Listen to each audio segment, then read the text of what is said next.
nagdulot ng matinding pag-isikip ng daloy ng trapiko ang pagbaliktad ng isang trailer truck na kargado ng sako-sakong bigas sa gabaan ng Maharlika Highway sa barangay Nagsabaran, Jardin Nueva Vizcaya, bandang alas 6:30 kagabi, February 26, 2026.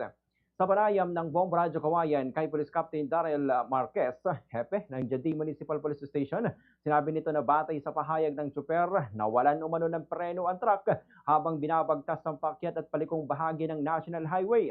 Dahil dito, nawala ng kontrol ang tsuper hanggang sa tuluyang tumagilid at bumaliktad ang sasakyan sa gitna ng kalsada. Sa lakas ng pagkakabagsak ay kumalat sa kalsada ang ilang sako ng bigas at tumagas din ang langis at diesel ng truck dahilan upang pansamantalang isara ang magkabilang lane para sa kaligtasan ng mga motorista. Umabot sa ilang kilometro ng pila ng mga sasakyan, kabilang ng mga pampasaherong bus at delivery trucks at naranasan na mabagal hanggang sa halos hindi na pag-usad ng trapiko sa lugar.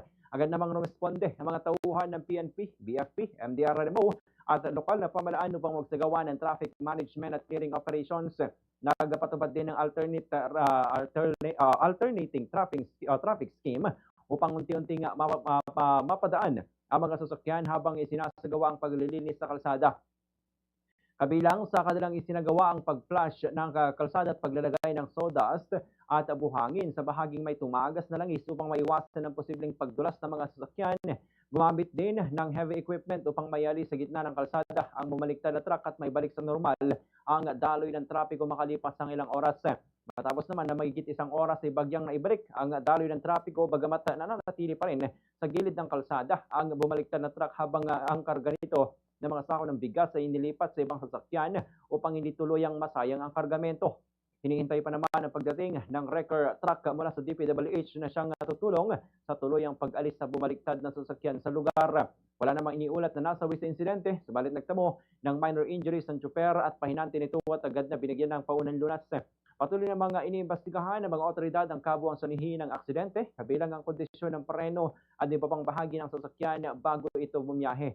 Ayon kay Police Major Marquez, kilala ang nasabing bahagi ng highway bilang accident-prone area dahil sa matarik at palikong istruktura ng kalsada. Kaya naman muli niyang pinaalalahanan ng mga motorista, lalo na mga truck driver na tiyaking maayos ang kondisyon ng kanilang mga sasakyan bago bumiyahe at mag-ingat sa pagmamaneho sa naturang lugar. Ganito ang bahagi ng pahayag ni Police Captain Daryl Marquez. Wear and tear kasi yan ng sasakyan, hindi na natin mapipigilan po, wala tayong po control doon. Yes. So yung driving po, alam po natin, madalas po naman po niyang dinadaanan niya kasi biyahero naman po siya. Talagang dapat napaka-ingat po doon sa sharp curve na yun. Kasi talagang blind spot po yun na area po ng Jadi po. As of this time, ma'am, naikarga na po lahat doon sa nag-rescue na kasamahan po nila. At yung truck na lang po naiwan at hinihintay po natin yung tulong po ng wrecker po ng DPWH. At na-coordinate naman po natin.